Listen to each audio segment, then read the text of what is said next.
Okay, dann fangen wir an. Einen kurzen Moment und willkommen in unser 13. Unterricht. Das heißt, wir haben schon 12 Stunden gelernt. So, das ist eine gute Nachricht für alle. Okay, dann fangen wir an. Einen kurzen Moment, wie immer. Okay, so friends, now today's class will be on general topics. I don't want to take it too much deep into grammar portion and then make it more and more complex, because at this stage we should focus upon the German language in general. We do not plan to do kind of a degree or PhD in that German language. So wanted to go into some general aspects today. So there is something that you people should know, because that concerns to day-to-day life, and that is prepositions with relation to time, right? Because previously also we had a class wherein Filmsen Uhr, am Montag, we talked about that topic. I will take a few more examples. So there are some more topics also that needs to be covered in that area. Also, die erste Thema ist plus Uhrzeit. Das ist ganz einfach. Zum Beispiel, I am coming at, let's say, 1700 hours, right? So this will be ich komme 1700 Uhr. Simple, right? So make sure that whenever there is any time, we will be talking, we'll be using right? And if I were to say I am coming on Monday, let's say on Monday, so it will be wie bitte? Am Montag. Yeah, ich komme am Montag. Okay, just now I recalled one more topic that I wanted to talk here. When we are talking and when we are writing, sometimes there is a difference that comes in picture, and that's because of Aussprache. Aussprache, that means pronunciation. Okay, so let's say if I say Dienstag, right? So when you will be pronouncing it, so it has to be Dienst. Just see how I write Dienstag. This is how it will be pronounced. You can always say Dienstag, but in general, whenever you will be talking to any German, it will be Tag, Takh. Likewise, it will be Montag. Tag becomes Montag. So make sure, the more, the better you speak out. When you pronounce, if you go by Dienstag or Montag, that's absolutely fine. But in general, if you were to talk to any of your friends or in a circle, preferably talk like this: Dienstag, Montag, right? Likewise, I wanted to focus upon one more thing, was zum Beispiel we normally say Guten Tag, right? So this again becomes Tag, Guten Tag, and also in general day-to-day speaking, this is not spoken as Guten. This is spoken as Guten, like this, Guten Tag, right? Guten Abend, zum Beispiel. Guten Abend becomes Guten Abend. So try to take up this vocabulary, this way of pronunciation, because the more you speak like this, the better or the more comfortable the next person will be talking to you. Because if you stick to pure German, pure grammatical way of speaking, then it becomes kind of a formal environment and may or may not be so comfortable for both of you. So try to speak out like this: Guten Abend, Guten Tag, right? And Montag, Dienstag. That was just a small tip I wanted to share. Also, next we are coming on the topic of month. So let's say I am coming in February. February. Let me take July, simple, right? So here it becomes like this. Ich komme. Now you probably be knowing that in is the same as in German as well, but here it becomes im, Juli. Excuse Okay. me. Yeah. In the English sentence, it's not July, it's July. Okay. Ich komme im Juli. So make sure that whenever you are speaking with related to month, it has to be im, right? And it should not be it should not be right? Likewise, suppose I want to say I am coming in year 2025. So it becomes ich komme im, same thing. Ich komme im 2025, right? Sorry, im. So be careful whenever you are using any year or any month, or even you can be using something like seasons. I am coming in summer. So it becomes ich komme im Sommer. All right. So remember this thing. Whenever you are using any month or year or some type of season, like this is known as Jahreszeit.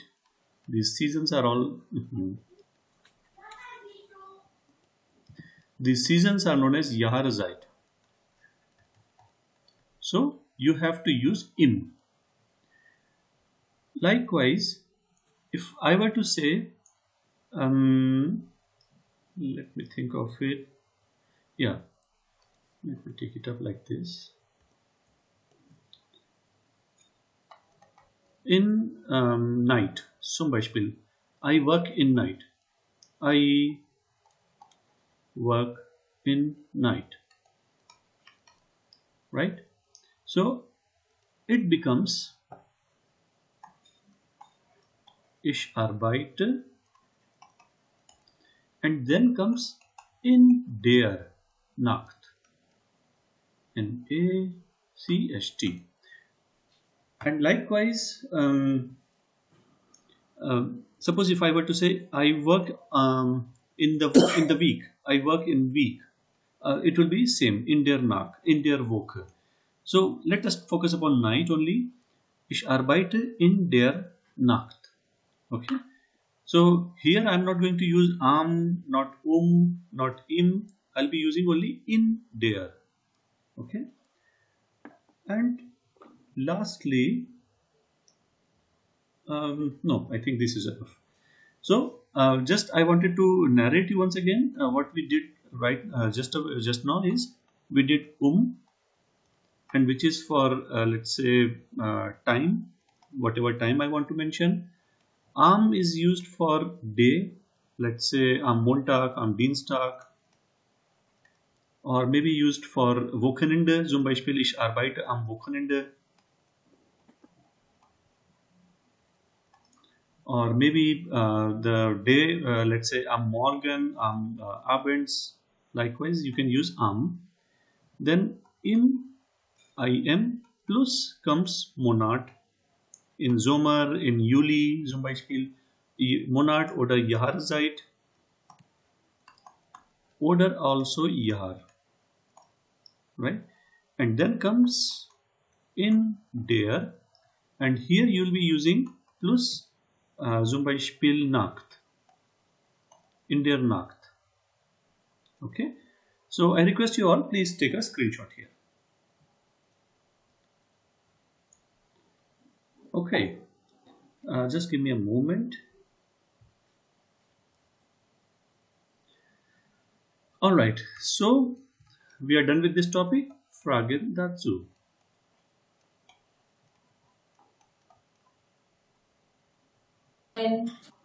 Fine. No. I just checked why it is in der Nacht. It is Mhm. because it's die Nacht, and then it becomes dative. So in der Nacht. Yeah, you are right. Because it is dative in der Nacht, and yeah, you are right. All right, danke. Excuse me. Bitte. Yeah, I actually don't have a question. I just want to tell that is it okay if I leave the meeting in about 20 minutes because it gets quite late in India and tomorrow morning I have to wake very early. It gets like Yes. 11:30 till the class ends. So is it okay if I Yeah. leave the class at 11, like 20 minutes from now? Yeah. Whenever you feel like. I understand it's late in India. Whenever you feel like, but make sure that you check the video that I post in YouTube then. Yeah.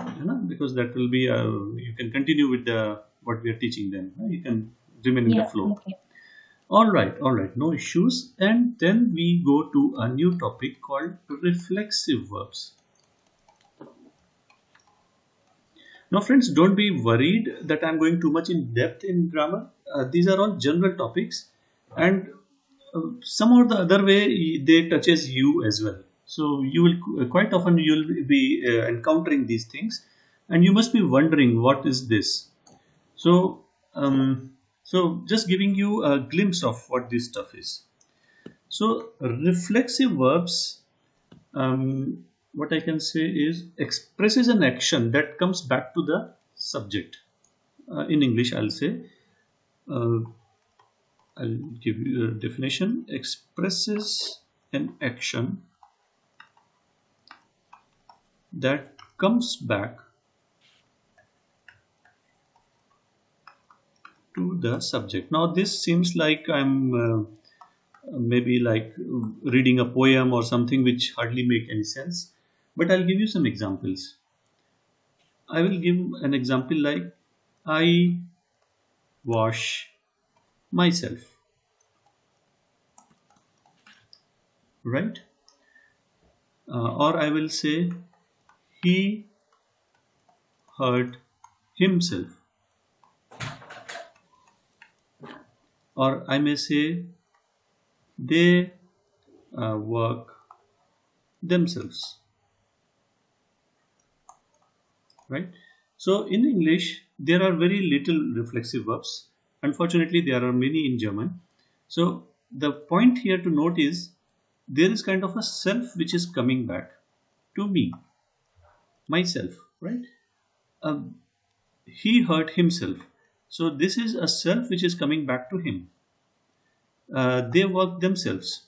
So here, them and this self is coming back to them, right? So likewise, in German also there are a lot of verbs which are reflexive in nature. Now I will, as usual, I will not go too deep, but just giving you a feel of it. So there could be two class of reflexive verbs. One is accusative, accusative, and the other may be dative, right? Once I'll give you an example, then things will be much clear. So don't be overstressed at all that what I'm telling you right away. Just take it for now. Mish, right? Then dish, ish, mish, dear, and then zish. Probably zish we have not yet encountered till now. So this is kind of a new verb, new reflexive verb, and here also zish, right? And then das zweite ist fast gleich. Uns, euch, sich, right? And here also uns, euch, sich. Just a moment. And here I will make the heading. Reflexive verbs. So I request you people, please take a screenshot here, and you will be using this chart quite often.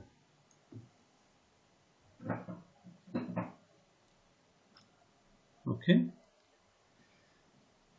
So let me give you an example now.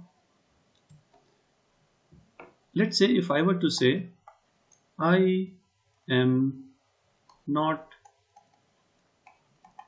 feeling well, right? Now, feeling, how can I say? Okay, feeling well is basically, there is a verb called wohlfühlen. Wohlfühlen. Okay, which is a separable verb. So if I were to convert this to an English sentence, German sentence, it becomes Ich fühle mich nicht wohl. Okay, we will do some analysis of this sentence, how it is derived.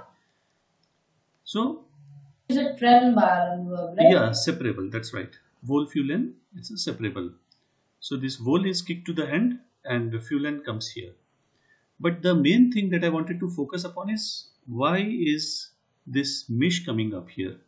Although I have used ish, that I am not feeling well, but because wohlfühlen is a reflexive verb, it's definitely a separable, but also a reflexive,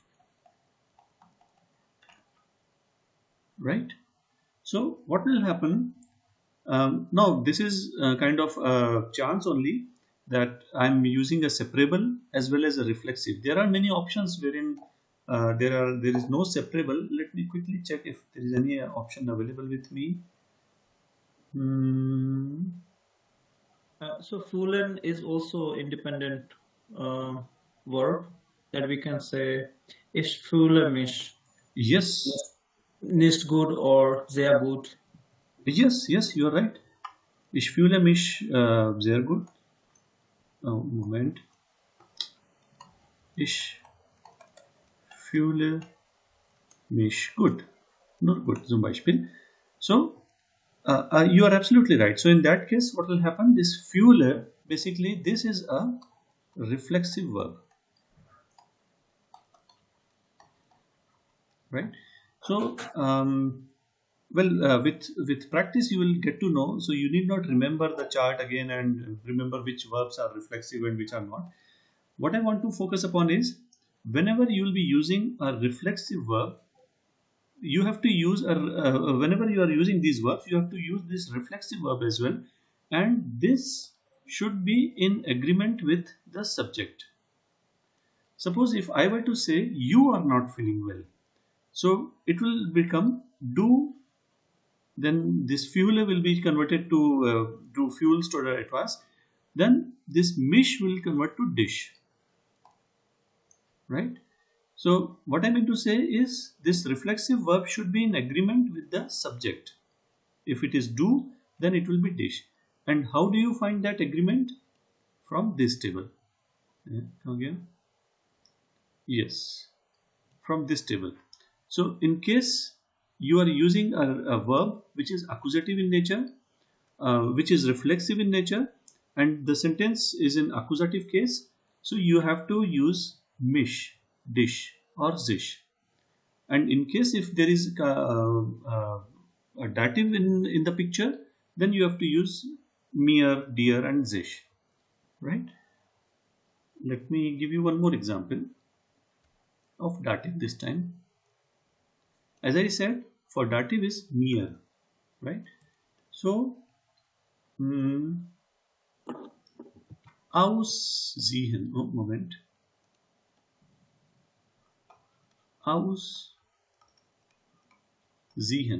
that means to take off. Let's say I am wearing a jacket or a mantle and I take it off. I'm feeling warm today and that's why I took it off.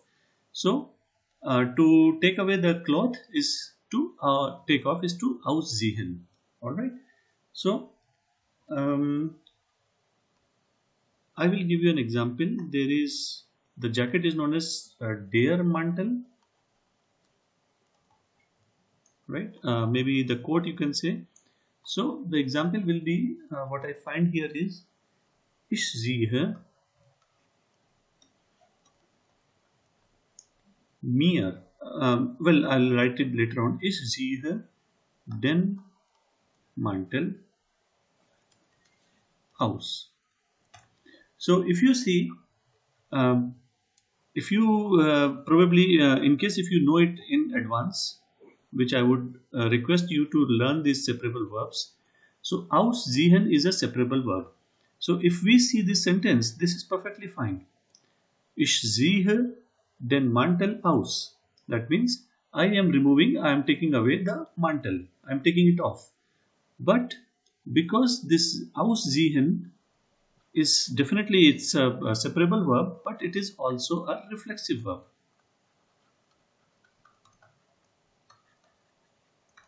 Right? So in that case, here I have to use the dative form. So it will be ich sehe den Mantel aus, and here it will be mir. Right?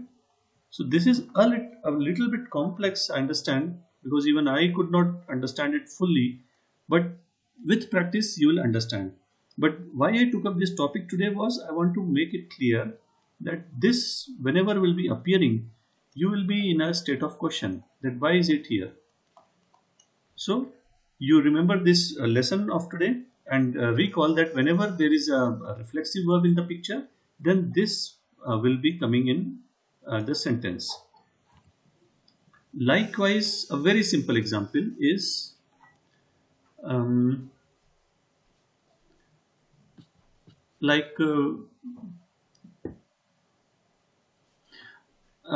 only the last week it so happened in my office when I was talking about something. So there is a dashboard. There was a dashboard, and there were some policies written, right? Some types of policies like related to IT security, like which IP address can communicate with IP address. So these were all rules, right? For some technical reasons. Now what happened? The numbering was like this 1 2 3 4, and somehow it so happened that number 3 had changed to number 6, right? So one of my colleagues told me der Regel hat, then normally I'll say, if I were to say the Regel hat geändert, right? Geändert means changed. It's basically and ändern, A-N-D-E-R-N, which is to change. A-N-D-E-R-N, A is umlaut, to change. And it is geändert is changed. So he wanted to say the Regel hat geändert, but he said the Regel hat sich geändert, right? So what I concluded immediately was that whenever there is a geändert, so probably this is a reflexive verb, and I have to use this reflexive verb in addition to the regular verb, right? So there is a list of these verbs. Let me check if there is any regular verbs you find. Maybe he meant like a kind of a sarcastic way that it changed automatically? Yeah, no, it was not sarcastically. It was automatically changed. He wanted to say it automatically changed. Okay, okay, Yeah. I see. So it automatically changed, and which is actually kind of you can say an indication of compromise, that there could be some possible attack from outside. Some Angriff or hacker had come in and he had changed it. So Right. yeah, so thereby, but later I understood that this ender is itself a reflexive verb. So in regular language also, whenever we will talk, we'll use the reflexive, this supportive reflexive verb also. Hmm. So one thing I wanted to tell you is, fortunately, these verbs, when will you'll see it in regular language or in dictionaries now, so they will be written with zish. I mean, till now I have found that whenever you'll find these verbs, they are most likely be written in zish only.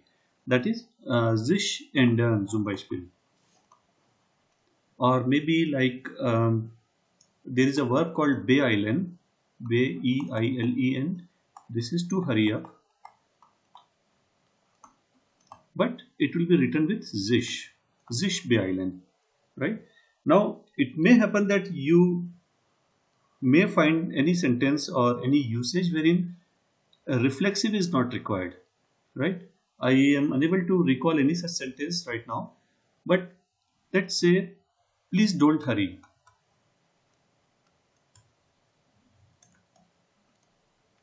right?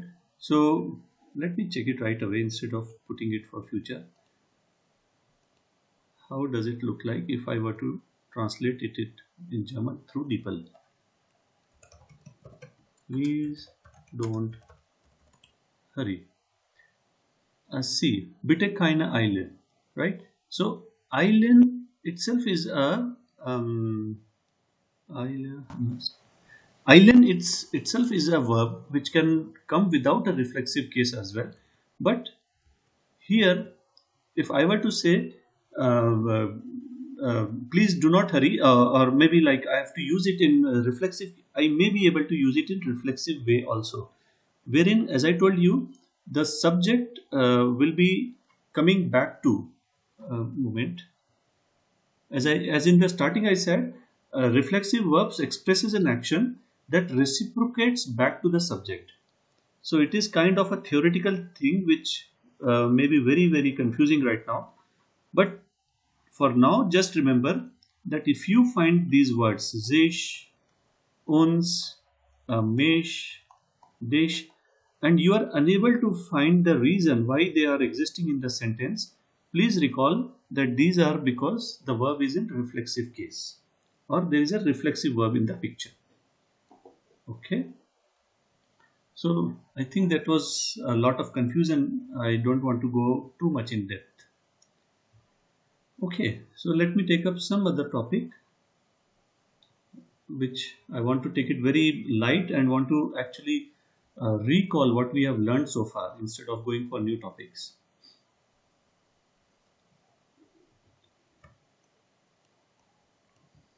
Okay, so I would recall some prepositions now, and they are accusative prepositions.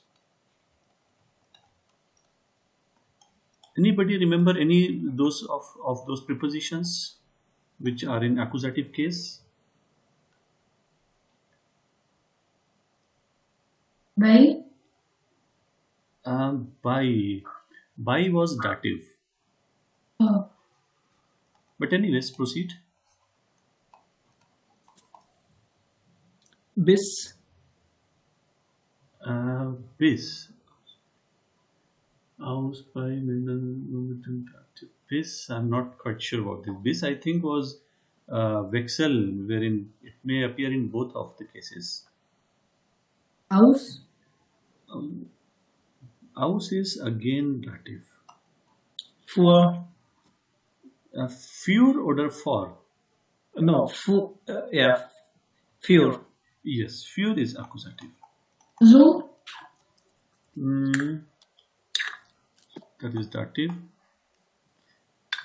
I'm also getting confused. Wait a minute. Let me write all of the dative first. Aus bei mit nach seit von so immer mit dem Dativ. Aus bei mit nach and seit von so. These are all mit dative. Okay. And durchfügen ohne Durch D-U-R-C-H für gegen ohne Okay, so just remember this durchfügen ohne You may try to find out some shortcut like D F G O U or something. You can try to make out some shortcut to learn it, right? But please request you, these are like, there are very little blanket rules available in any language. These are few blanket rules that if you follow them very carefully, so you can be 100% sure that you are making no mistake. Just remember durchfügen ohne In case if any sentence uses these prepositions, you can be 100% sure that the noun is in accusative case. So just to recall, anybody can tell me what is the meaning of durch? True. Perfect. Anybody else for the next one? Für is for gegen. Somebody else?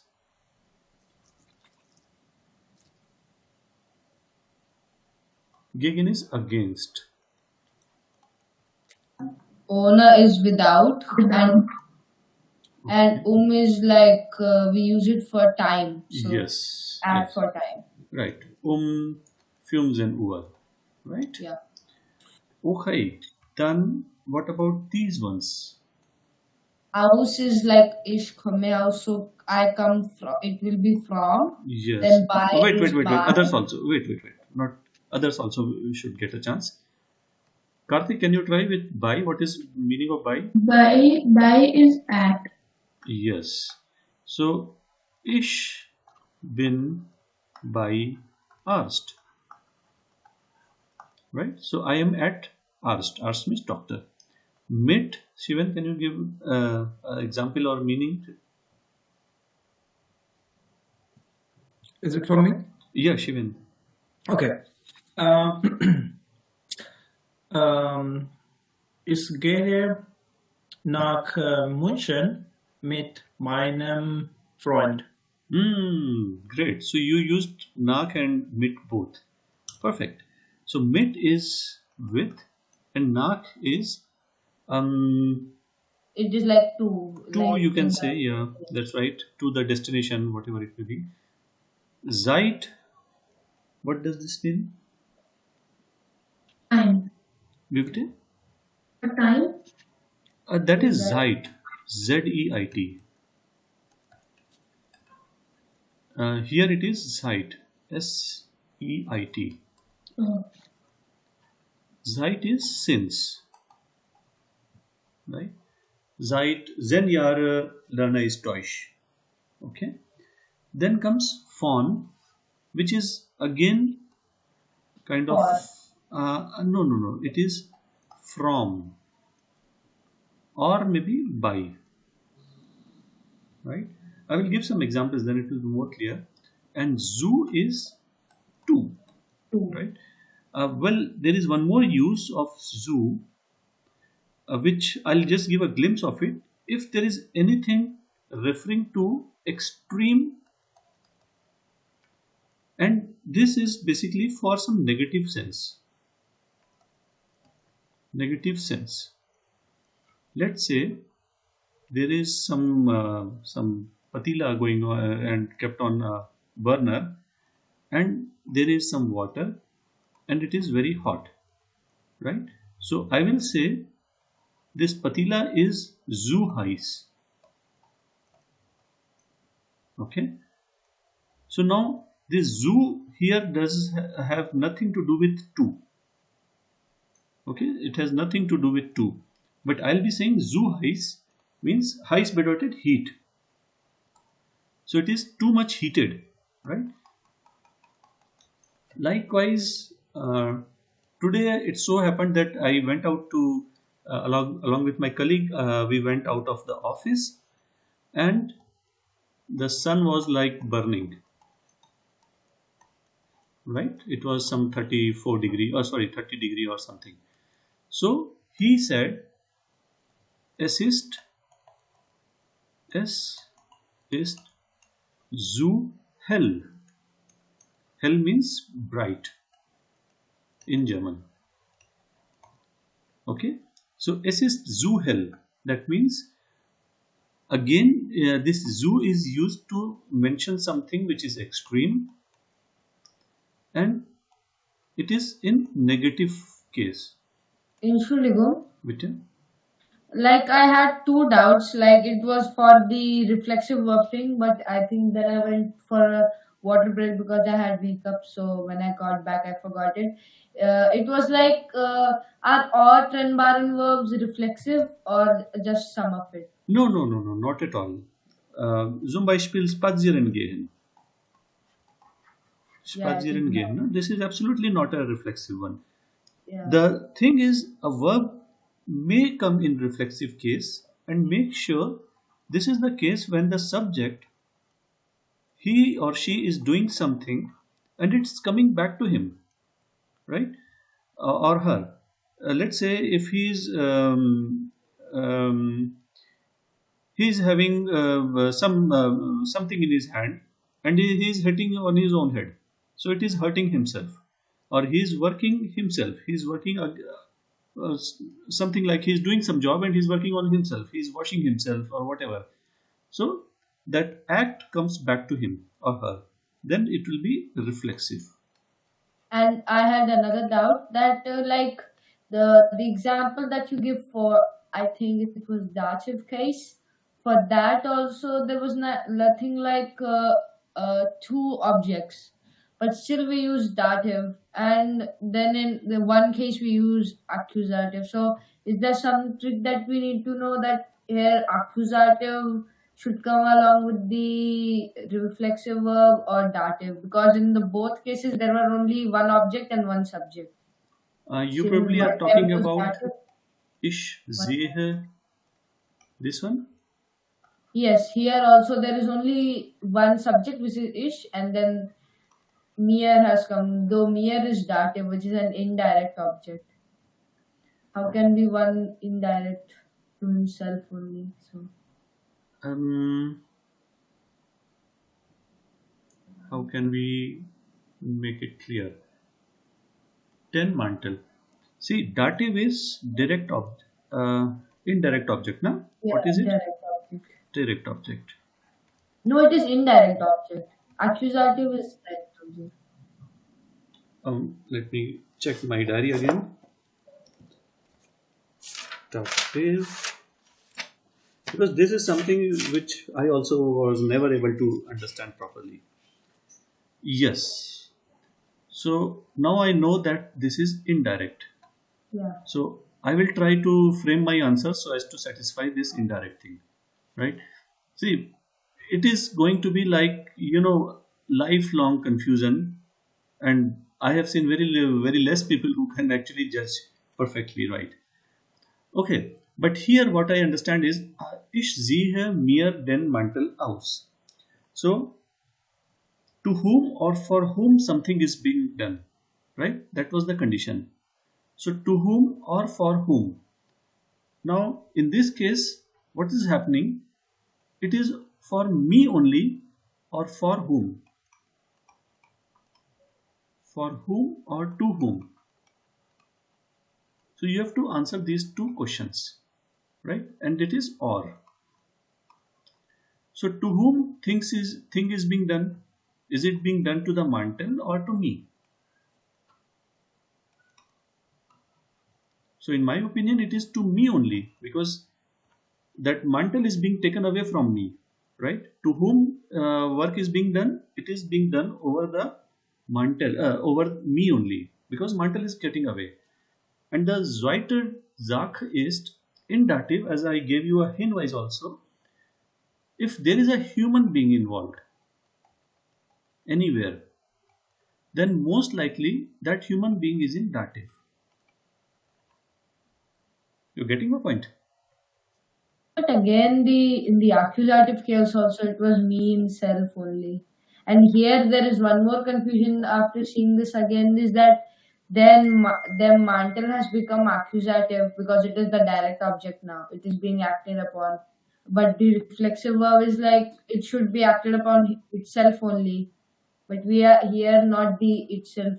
So it is more See, confusing yeah, now. it is confusing. I understand. See, it is me, right?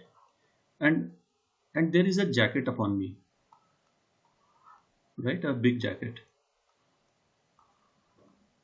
like this, and I take this jacket away, right? So of course, if this jacket was lying around and I am putting it over me, then definitely it is coming over me only. But even if I'm taking it away also, that means I'm doing work upon myself, because I am taking my jacket out and taking it away, right? So in this case, as I told you, the subject is totally involved in this action, and something is being happening over the subject only. It's not necessarily that the subject should wear the jacket. Even if it is taking away the jacket, that means he is doing something upon himself. He's removing it, right? And this is a reason, just a kind of a reason. It may or may not be absolutely 100% satisfying, may or may not be. But for now, just wanted to tell you that this is just an example. If you find sich geändert, so here you won't find any action being done on anything. It has just changed it. It was like this, and now it has become like this. So if you try to try to find some logic to satisfy this, then because it's a language, na, so may not be any logic involved, right? So Well, I think I understand. I think my take is here is that if you want to understand, I think the basic thing that can be done, what I understand from you and in my own perspective, is that if in the sentence there is a reflexive verb and two objects like near, like here reflexive verb, that means mish or near can be there, but then there is another noun also. So if there is an extra noun, then there will be dative. If it is just you or just one person, one object, then it will be accusative. well, I'll suggest you, if you are interested in knowing more upon it, then there may be, I'll check out some videos or something exclusively or reflexive. But in my opinion or my experience, this is not something to waste time upon, because it is kind of 0.01% of the German that we'll be using in day-to-day life. So it's good to know that, but still it is not that much important. There are still many other things that we should understand. And then, uh, of course, see, it all depends upon which level you are in right now. If you are in B1, then maybe this much is okay. If you are planning for C1, then you need to go too much deep into it and make it 100% correct, right? So we can focus upon it, but at this stage, there are many other things that we should learn before getting into depth. I'll check out some videos upon it, and I'll then post it on the group as well. Okay, yeah, we will take it up. Anyway, it's something like not so important, but still good to know. Okay, so other thing that I wanted, because today I did not want to take up any serious new topic like conjugations that we did, so wanted to just do a light class. Hmm.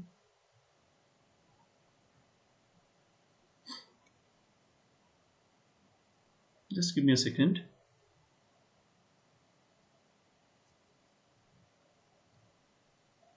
Separable.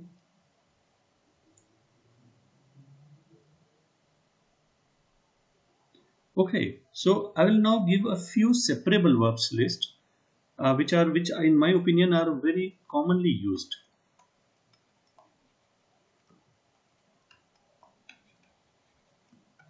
Separable verbs, right? So the first is uncommon. right? And this is to arrive.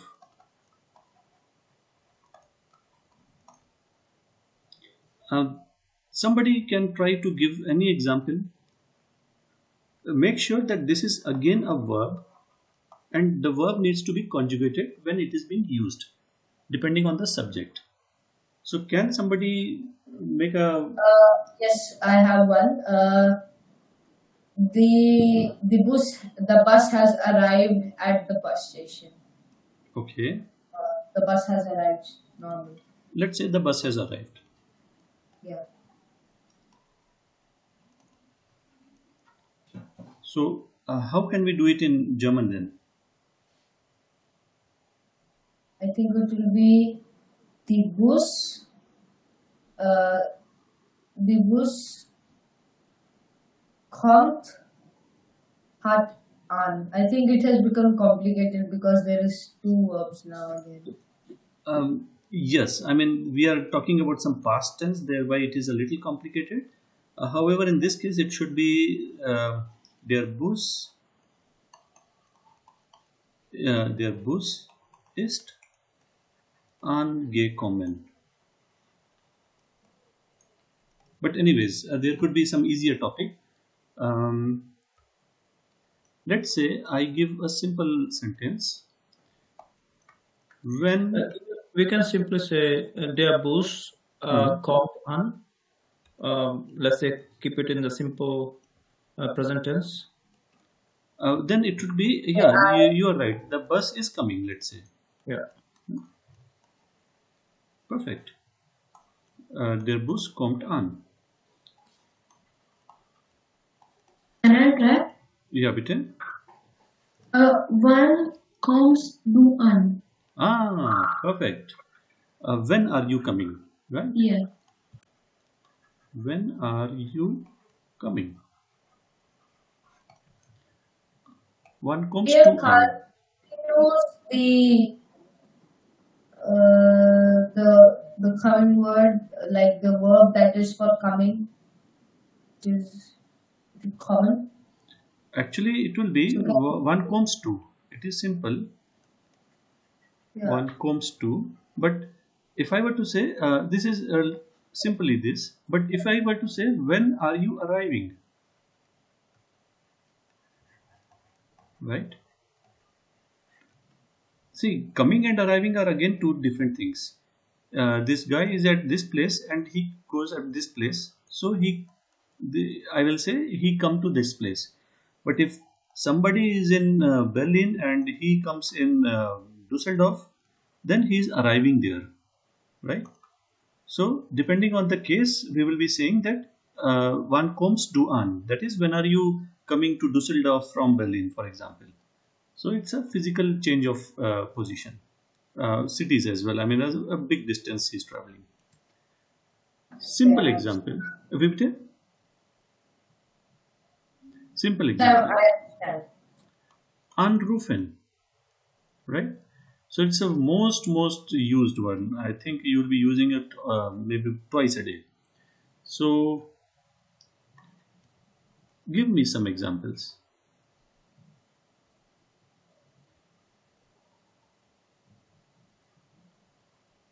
Or I'll give you. Let's say, please call me. Simple. So how can we do it in German? Bitte rufen Sie an mir. Moment. Bitte.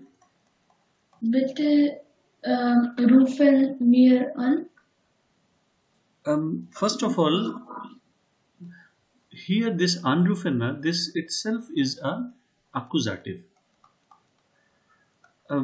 Again, I will find out some list of accusative verbs, and you have to remember it. I mean, instead of again trying to put a logic and finding whether it is accusative or dative, there is a very good hint that accusative verbs are there, and fortunately, anrufen is a accusative verb. So unless and until you make a very complex sentence, if you make simple sentences like this, please call me. Once you have to find out what verb I will be using, and here it is anrufen, and you can be sure that this is 100% accusative. So accusative will be mish, right? Yeah. So try to make it with mish then. Bitte rufen mich an. Um, I think it will be bitte rufst mich an. it will be simply bitte ruf mich an, right? Now, even if you want to talk to Ausländer or Polizei, if you want to make it more polite, then you can write it as bitte rufen, and then you have to do a Z also. Rufen Sie mich an, right? So, if you do bitte rufen mich an, you still are, doing 98% right, but 2% will be left over because Z is missing, right? So let us take some other example. The next one is zu machen, which is to close. Now this may be like to close a window, a door, for example, or a window. So try to I make have, yeah. I have an example like please close a window. So that will be Moment. bitte. Please Yeah. close the window, for example. So it will be bitte mag sich zu. Yeah, bitte mag mich zu. No, what about the window then? Fenster. Okay. So then it will be bitte mag, then Fenster zu. You're right. Bitte. Now, there could be still some room for small improvements. Bitte mag den Fenster zu. See, here it may be correct. Oder you can do something like this also. Bitte magst du den Fenster zu. Right? So that's also perfectly fine. Oder if you were to talking to some senior, machen Sie bitte den Fenster zu. Really? Yeah. So like you told that machen Sie bitte den Fenster zu. So it also can be like bitte machen Sie den Fenster zu. Can it be? Yeah, definitive. Bitte machen Sie den Fenster zu. Perfect. See, because it is a language, if I ask you to tell me the perimeter of this square, then there is only one and one answer. Only one answer is there. But when you're talking in languages, you can have more than half a dozen answers for the same thing. So there is no such thing like which is the right answer or which is the wrong answer. There could be half dozen right answers. Okay, so let me take it up. I think we are done for the day. I have a small list of these separable verbs with me, and that I will share with you all. Separable verbs. Most important thing is make sure that when you are reading a sentence, especially in German, so you read till the end only, because that is the specialty of separable verbs. At the end, there could be small ab, right? And this ab will totally change the sentence because there are many such words like sagen, right? And sagen sagen means to speak out, to say, right? But in case you are encountering some monster words in the sentence and you are unable to find out and you assume something and you ignore the last word, This ab will mean to cancel. Absagen. Right? It is to reject or cancel. Likewise, ablehnen is to cancel. So make it a practice, and that is why I told at the first lecture also that whenever you are talking to a German, make sure that the guy has or the person has completed the sentence, because based on the last word only, the complete meaning of the sentence will change, right? So that was a very important topic regarding these separable verbs, and always keep this thing in mind. So I think I'm done for the day now. I don't find any more topic. Let me check. There is some imperative sentences that I have already taken but wanted to take it up at a later stage. Okay, then Fragen dazu. No. And Alles gut. Perfect. Then I would say this reflexive thing is kind of a thorn in the foot. I will try to find out some relevant videos upon it, and will share it on the group. So maybe, like, you'll be in a better position to understand it. But still, it is 0.01%, or rather 0.01%. So do not dive too much deep into it. It is very rarely used. You can just assume that myself, yourself, themselves. If in English you find only these three types of reflexive verbs, there could be a little one like thyself also, which is hardly used in common language. But what I want to say is, try to focus upon the ones which are more used, which are more commonly used, and this we can do at a later stage. Okay, dann vielen Dank für Ihre Zeit. Bis nächstes Mal. Bis morgen. Tschüss. Bis morgen. Tschüss. vielen Dank. Tschüss. Bis bald.